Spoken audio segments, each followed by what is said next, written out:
Ever wonder if we're really ready to hand over the steering wheel to artificial intelligence? Well, this next story might make you pump the brakes on that idea. On a quiet night in Tempe, Arizona, on March 18, 2018, a groundbreaking experiment in self-driving tech went horribly wrong. Elaine Hertzberg, a 49-year-old woman, was wheeling her bicycle across the road when she crossed paths with an Uber vehicle traveling at 40 miles per hour. Sounds like the setup for a bad movie, right? Except this was real life, and it turned tragic fast. The Volvo SUV, tricked out with Uber's autonomous driving system, was in self-driving mode with Rafaela Vasquez, a safety driver, behind the wheel. Her job? Keep an eye on the car and step in if things went haywire. Spoiler alert, things did go haywire. Here's where it gets even messier. It turns out that Rafaela was distracted, and not just "I glanced at my phone" distracted. She was streaming an episode of The Voice on her phone, yes, really, at the exact moment she was supposed to be monitoring a self-driving car. She looked down at her lap for over 5 seconds and looked up less than a second before the impact. By then, it was way too late. Meanwhile, Uber's AI brain was having an existential crisis, struggling to figure out what Elaine was: a vehicle, a bicycle, an other object. Because she wasn't near a crosswalk, the system failed to predict her path, and when the car finally decided to hit the brakes, it was 1.3 seconds before the crash, way too late to avoid tragedy. To make things worse, Uber had disabled the car's emergency braking system, putting all the responsibility on the safety driver, who, as we now know, was busy watching TV. The fallout was swift and brutal. This was the first pedestrian fatality involving a self-driving car, and the National Transportation Safety Board's investigation exposed some terrifying oversights. First, Uber's autonomous system didn't recognize jaywalkers, a huge blind spot given how often people cross outside designated areas. Second, there was insufficient training and zero oversight of safety drivers. Rafaela was working alone and distracted for most of her shift, a recipe for disaster. Third, Uber's system didn't alert safety drivers in emergencies, which meant there was no warning when things went wrong. And finally, Uber's Advanced Technologies Group had no formal safety plan, no standardized procedures, and no dedicated safety manager. Basically, they were winging it with self-driving cars. Unsurprisingly, the backlash was intense. Uber's self-driving car program in Arizona was suspended, and Rafaela faced legal consequences. She was sentenced to 3 years of supervised probation, with the charge downgraded to a misdemeanor if she completed her sentence successfully. While she bore some responsibility, the court also pointed to Uber's shocking lack of safety measures as a major contributing factor. After the accident, Uber updated its software to finally recognize jaywalkers, something you'd think would have been a basic feature from the start. So, the next time you hear someone say, "Self-driving cars are the future," maybe take a moment to wonder, are we really ready? It was a chilly November evening in 1988, the kind that makes you want to hurry home, cozy up, and forget about the world. For Junko Furuta, a 17-year-old high school student in Saitama, Japan, it was just another day. She was biking home after school, her mind likely drifting to dreams of her future. She was saving for a graduation trip and studying hard for her exams. Junko was known for her bright smile and ambitious spirit, but little did she know, her routine ride home would spiral into a nightmare that would shake an entire nation. Around 8:30 p.m., Junko was approached by 2 classmates, Hiroshi Miyano and Shinji Minato. Now, Miyano wasn't your typical teenage troublemaker. He had a reputation for violence and a dangerous obsession with Junko after she rejected his romantic advances. Minato, on the other hand, was already knee-deep in criminal activities and gang violence. Together, they set a sinister plan into motion. As Junko pedaled down a quiet street, Minato knocked her off her bike and fled into the night. Enter Miyano, playing the role of a helpful classmate, offering to escort her home. But instead of leading her to safety, he lured her to an abandoned warehouse where he assaulted her. What started as one man's revenge-fueled obsession soon spiraled into something far more horrifying. Miyano called up two other classmates, Joe Ogura and Yushi Watanabe, to boast about what he had done. These weren't ordinary boys. They were gang members with extensive criminal histories. Together, the group decided to hold Junko captive. The night turned into a 40-day ordeal that would go down as one of the most brutal crimes in Japan's history. By November 26th, Junko was moved to Miyano's house. The boys forced her to call her parents, claiming she had run away but was safe. Miyano even made her act like his girlfriend in front of his parents. Shockingly, his parents noticed the abuse but chose to stay silent, fearing the gang's wrath. What followed was an unspeakable series of events. For 40 days, Junko endured unimaginable suffering. She was beaten, assaulted, and tortured daily. Her captors even invited others to join in the abuse. Reports suggest nearly 100 people were involved. The cruelty knew no limits. Junko was burned, forced to consume harmful substances, and left exposed to freezing conditions. Her body was battered beyond recognition, yet her pleas for mercy fell on deaf ears. Even when Junko managed to briefly contact the police, her captors caught her and punished her even more severely. By January 1989, she was in critical condition. Her injuries were so horrific that her body began to decompose while she was still alive. Eventually, her captors grew bored and, in one final, chilling act of violence, poured lighter fluid on her and set her on fire. Too weak to fight back, Junko succumbed to her injuries on January 4th. The boys disposed of her body in a 55-gallon drum filled with cement, abandoning it in Tokyo. But their crime unraveled later that month when Miyano and Ogura were arrested for an unrelated offense. During questioning, Miyano confessed, leading the police to Junko's remains. What followed was a legal outcome that sparked outrage. As minors, the perpetrators received shockingly lenient sentences, while the others faced as little as 5 to 9 years. Even after their release, many continued their criminal ways, leaving Junko's family and the public heartbroken.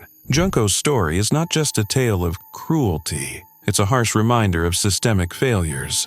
Her case ignited debates in Japan about juvenile law and the age of criminal responsibility. But the scars of this tragedy linger. While reforms have been made, the haunting question remains: was justice ever truly served? Some stories sound so bizarre they're hard to wrap your head around, and this is definitely one of them. Meet Darren Hickey, a 51-year-old British wedding planner from Bolton, Lancashire, who was known for his big personality and even bigger heart.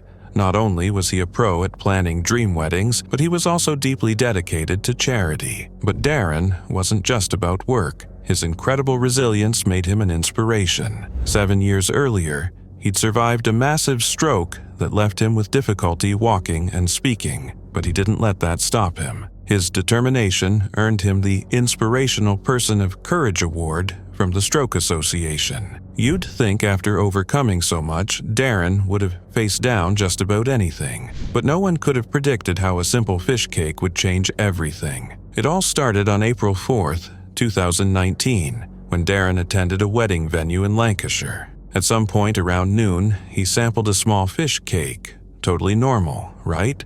But here's where things took a turn. That little bite of fish cake was scalding hot, and it burned the back of his throat. Now, we've all burnt our tongues on pizza or soup before, no big deal, and Darren thought the same. But as the day went on, that minor burn started feeling less minor. The pain grew worse, so Darren decided to get it checked out. He went to the urgent care ward at Chorley Hospital, where doctors assessed him and sent him home with paracetamol and the usual advice to come back if things got worse. Trusting the doctors, Darren went home to rest, assuming the worst was behind him. But the worst was just beginning. Over the next 12 hours, that burn turned into something far more dangerous than anyone could have expected. The swelling in Darren's throat increased rapidly, and by that evening his condition took a terrifying turn. His partner, Neil Parkinson, heard distressing noises and rushed to find Darren standing, choking and gasping for air. Neil tried desperately to help, and paramedics arrived quickly, but it was too late. Just after midnight, Darren was pronounced dead at Royal Bolton Hospital. A man who had survived a stroke and fought his way back to health was taken down by a single bite of hot fish cake. And if that's not chilling, I don't know what is. The inquest at Bolton Coroner's Court revealed the terrifying cause of Darren's death: extensive throat swelling leading to suffocation. And we're not talking a little irritation. The burn was so severe that it blocked his airway, depriving his body of oxygen. Pathologist Dr. Patrick W. explained that the burn spot only visible with specialized equipment. He even compared the injury to burns seen in people who inhale smoke during house fires. And it all started with one small bite of hot fish cake. While these cases are incredibly rare, it makes you think twice about those times you've burnt your tongue on hot pizza, because sometimes what seems like a simple mistake can turn into something far more dangerous. It was a spring afternoon on March 24, 1944, in Alcolu, South Carolina. 14-year-old George Stinny Jr., a small, cheerful African-American boy, was outside playing with his younger sister, Amy. The siblings were approached by two young white girls, 11-year-old Betty June Binneker and 7-year-old Mary Emma Thames. The girls were on a simple mission, looking for wildflowers, and asked George and Amy for help. The siblings didn't know where the flowers were, so the girls continued on their way. That evening, Betty and Mary never returned home, triggering a frantic search across the community. Even George and his family joined in, with George casually mentioning that he'd seen the girls earlier that day. The following morning, the search came to a horrifying end. Betty and Mary's bodies were found in a ditch, brutally beaten. Almost immediately, suspicion fell on George. The local sheriff claimed George had confessed after hours of questioning. Allegedly, he admitted to using a blunt object and making inappropriate remarks about one of the girls. But here's the catch. There was no written or recorded confession, no physical evidence, and no witnesses tying George to the crime. Despite this, he was swiftly arrested and labeled the sole suspect. At just 14 years old, George was a boy small for his age, standing at 5'1" and weighing 95 pounds. Yet, he was thrown into an adult system that chewed him up and spit him out. He was interrogated for hours, alone, with no parent or lawyer by his side. Whether the confession was real or coerced was anyone's guess, but it wouldn't have mattered. The town had already decided he was guilty. Less than a month later, George was put on trial. If you're picturing a courtroom drama, think again. This wasn't a trial, it was a circus. His court-appointed attorney, a tax lawyer with zero criminal experience, barely put up a fight. No alibi was presented, no witnesses were called, and no evidence was challenged.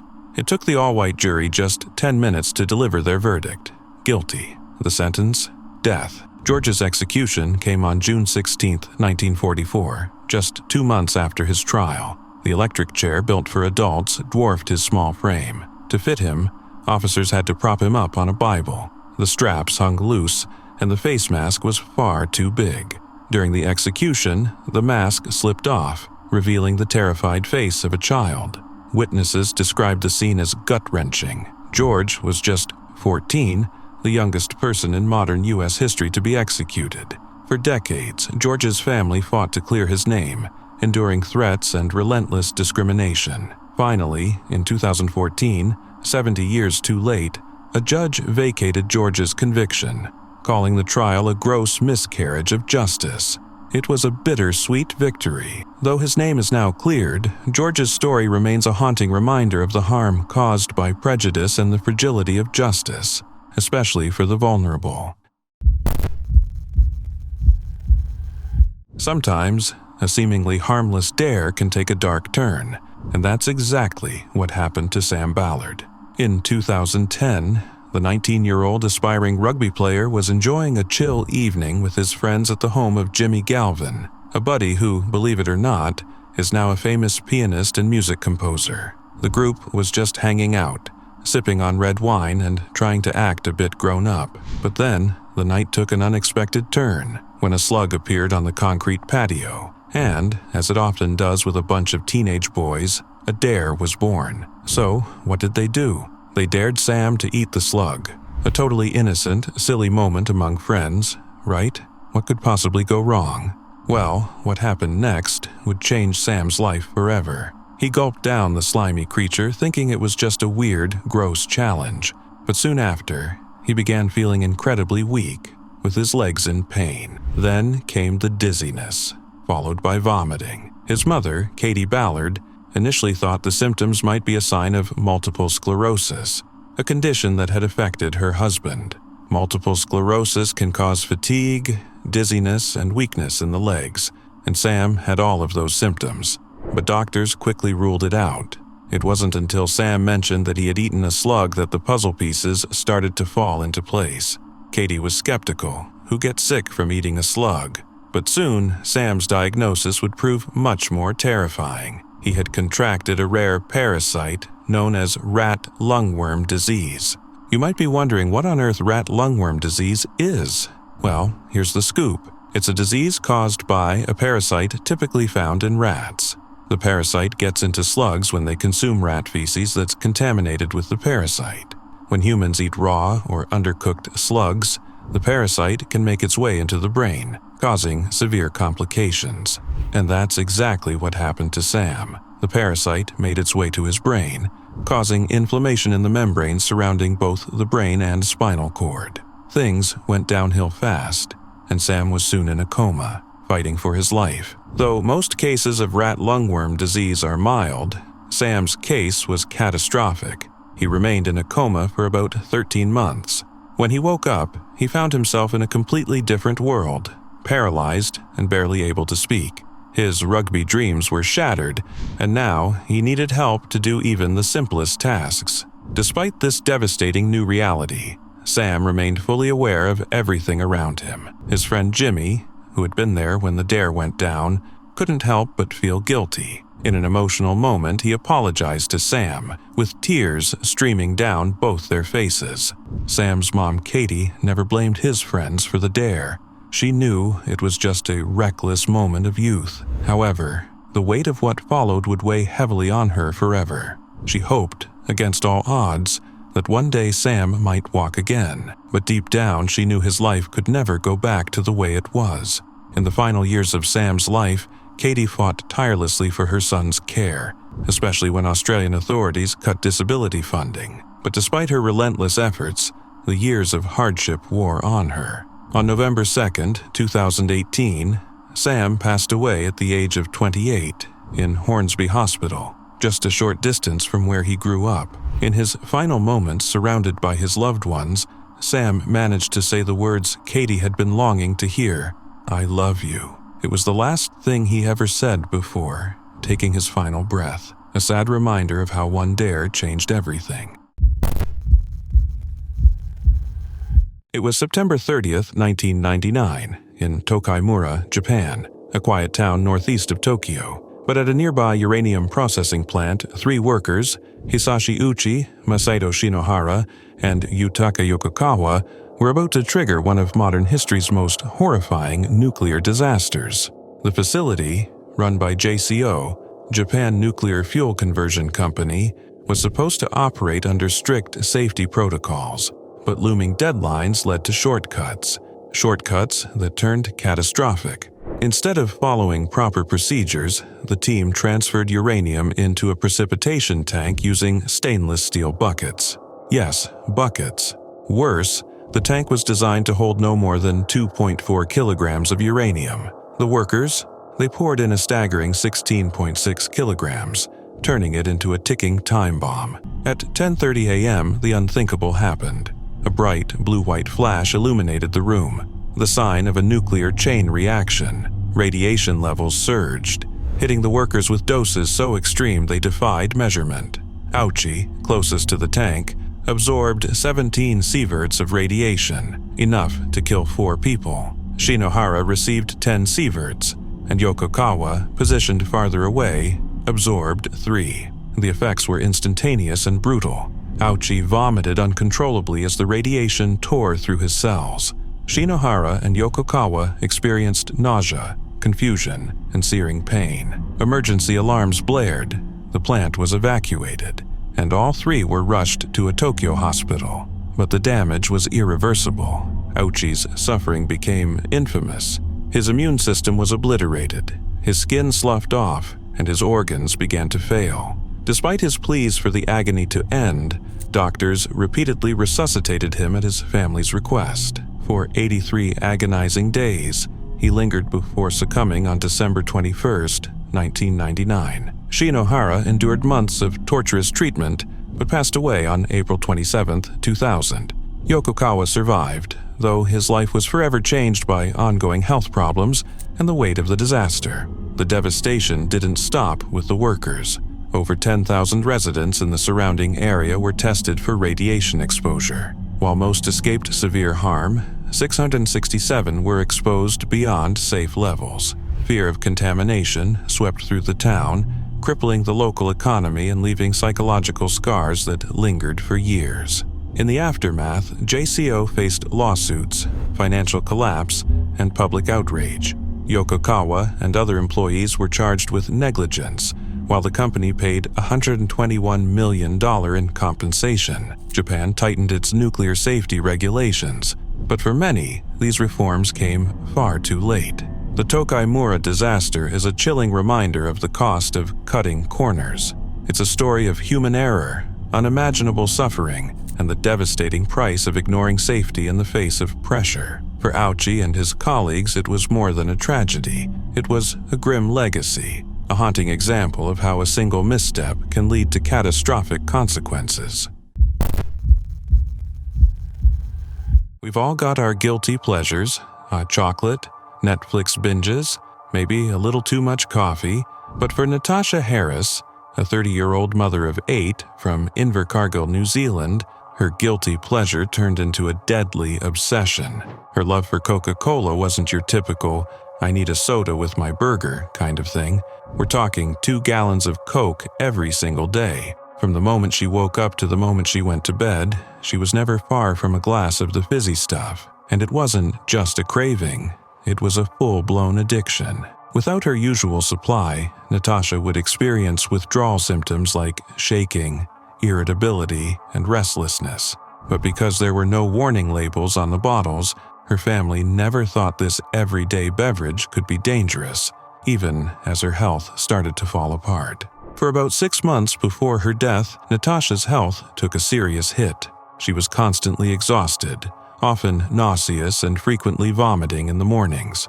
Despite feeling extreme fatigue and a racing heartbeat, she avoided seeing doctors due to a deep fear of them. To make matters worse, her lifestyle wasn't helping. She barely ate, only having a small lunch most days, and smoked around 30 cigarettes daily. Her soda addiction even affected her teeth. They rotted so badly they had to be removed.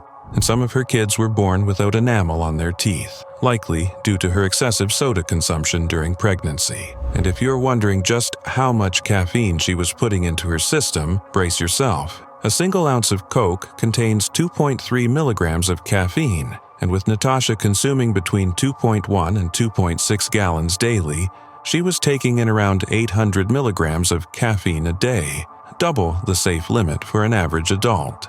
Combine that with her poor diet and smoking habits, and her body was running on empty. On the morning of February 25, 2010, Natasha's routine started as usual, getting her kids ready for school and having her morning Coke fix.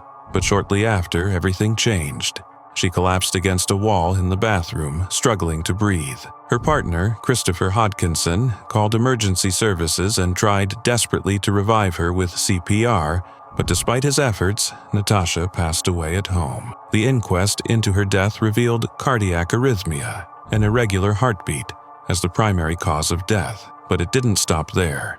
Doctors also suspected severe hypokalemia, a dangerous condition where potassium levels in the blood drop too low, likely due to her soda addiction. Potassium is crucial for proper muscle and nerve function, including keeping your heart beating normally. When you overload on caffeine and sugar, they drive potassium into your cells and out of your bloodstream, leaving dangerously low levels where it matters most. In the aftermath, Christopher blamed Coca-Cola for Natasha's death, believing the company should take responsibility for the health risks associated with excessive consumption of their product. but Coca-Cola denied direct responsibility, arguing that while cardiac arrhythmia was the official cause of death, there was no definitive proof that Coke alone was to blame. Still, experts pointed out the sheer volume of liquid Natasha consumed daily, 338 ounces a day, would strain anyone's body, regardless of the beverage. And let's not forget the 4,000 calories she was drinking every day just from Coke, almost double the recommended daily intake. While most people who enjoy soda in moderation don't need to worry, Natasha's story serves as a sobering reminder that even something as ordinary as a soft drink can turn deadly when taken to extremes. So maybe next time you reach for that extra can of Coke, you'll think twice, because no one wants their love of soda to take a dark and dangerous turn. It was August 16, 2003, on a warm summer day at the Island County Fair on Whidbey Island, Washington. The fairgrounds were alive with the energy of families enjoying the perfect weather.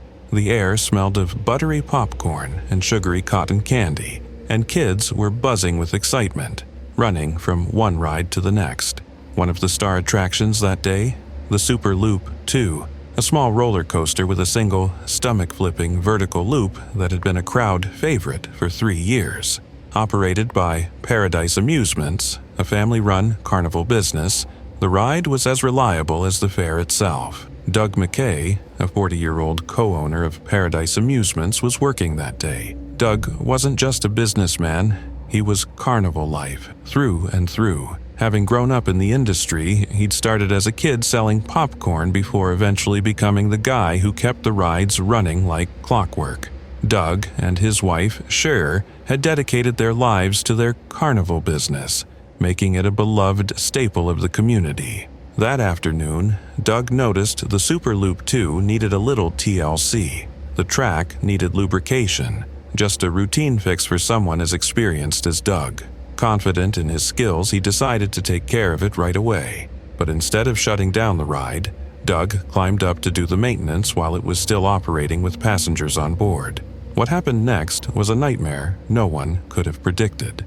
As Doug worked on the track, he lost his footing and slipped. His long hair became tangled in one of the fast-moving passenger carts, and in an instant, he was pulled into the air. Witnesses watched in horror as he was dragged along the track, colliding with parts of the ride before being thrown nearly 40 feet into the air. He landed hard against a metal fence, and tragically, Doug didn't survive. The accident unfolded in full view of fairgoers, including children riding the Super Loop 2. For those on the ride, it wasn't just a brush with terror, it was traumatic. Some kids were so close to the incident that they ended up covered in blood. Parents rushed to console their children, many of whom were visibly shaken. One father, Rob Voles, immediately took his 12-year-old son Dylan, who had been on the ride, home to clean him up before police could even begin questioning. Law enforcement interviewed the young witnesses as part of their investigation, but the process left some parents frustrated. They felt it was too soon to press the traumatized kids for details. Meanwhile, the fairgrounds, eerily quiet in the moments after the accident, resumed activities within the hour. The Super Loop 2, however, was shut down for good. Despite the tragedy, Cher McKay made a heartfelt decision to honor a promise she'd made to Doug,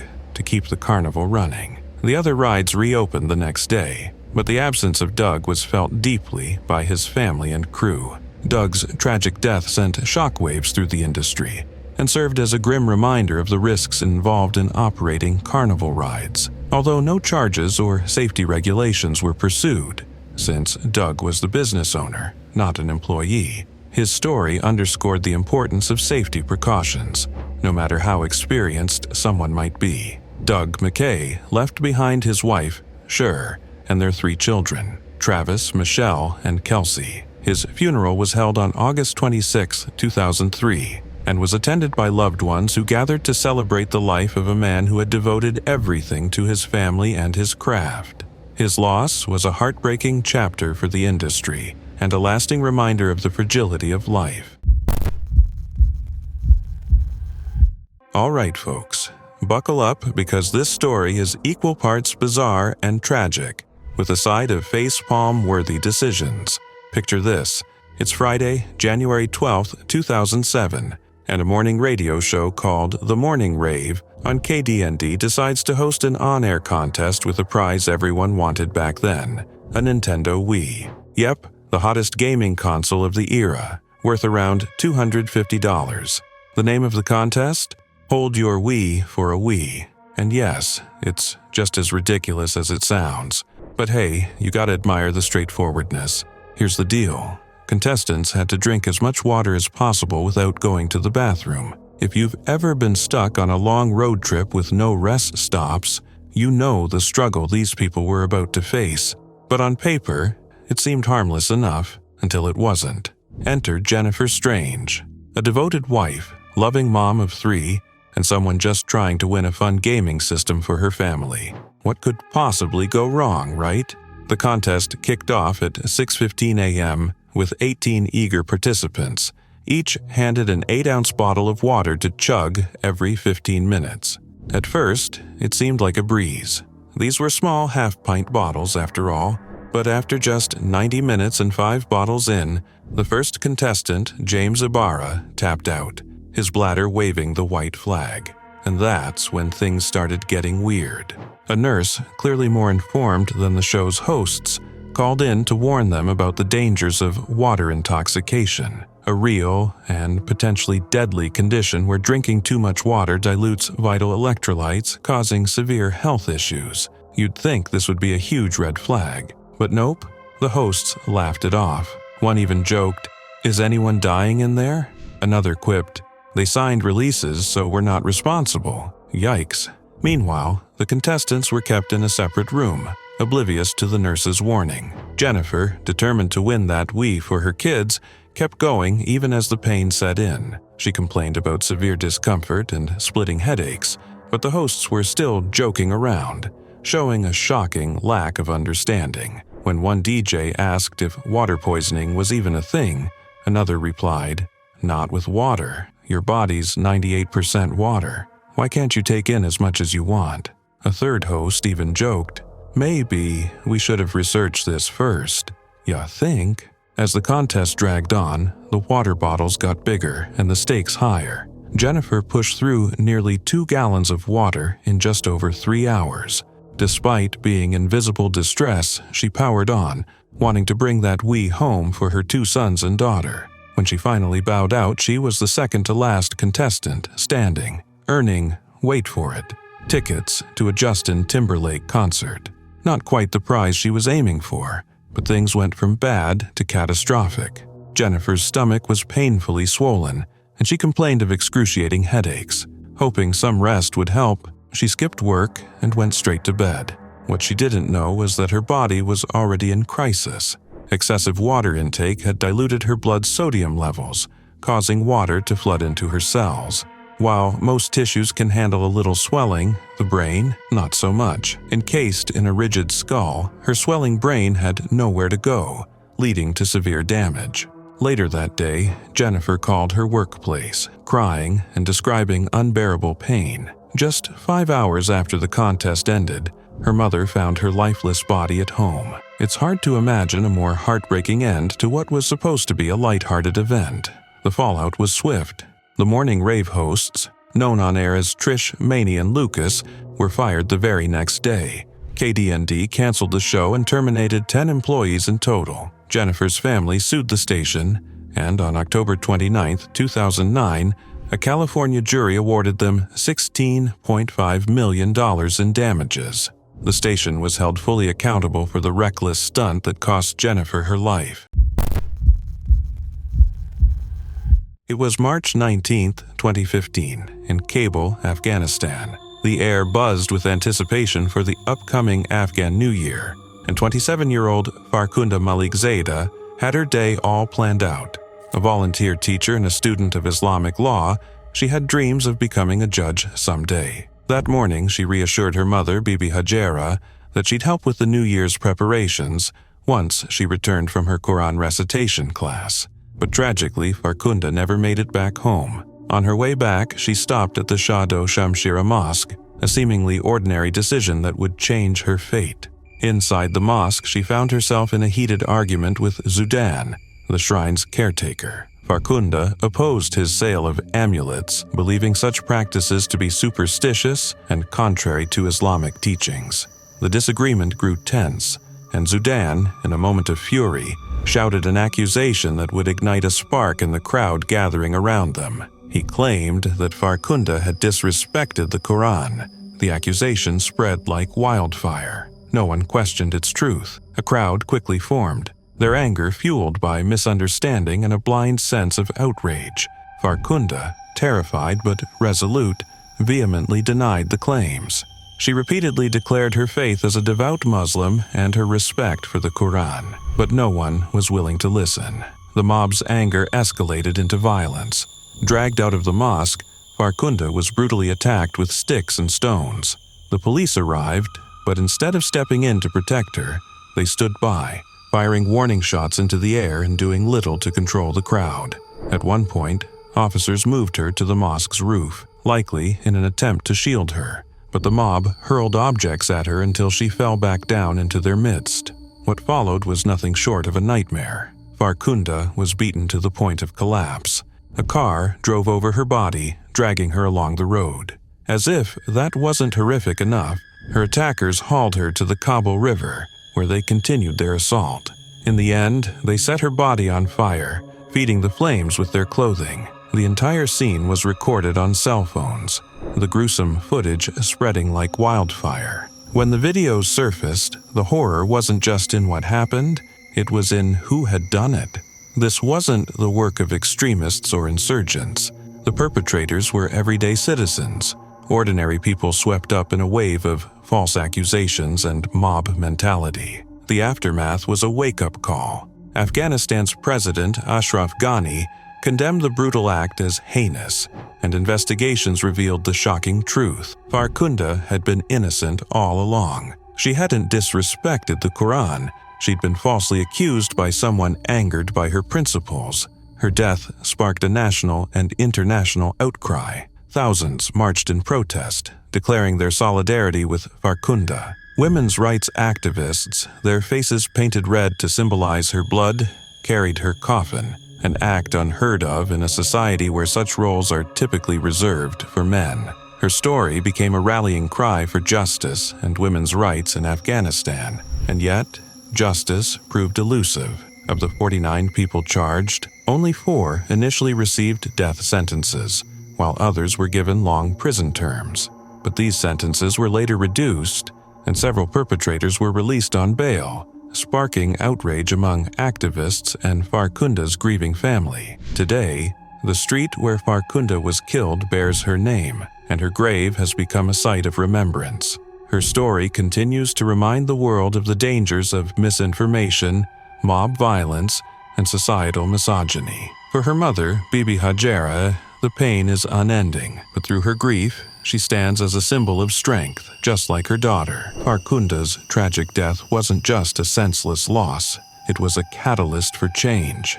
And while her story is heartbreaking, it serves as a powerful reminder of the resilience of those who fight for justice, even in the face of unimaginable cruelty.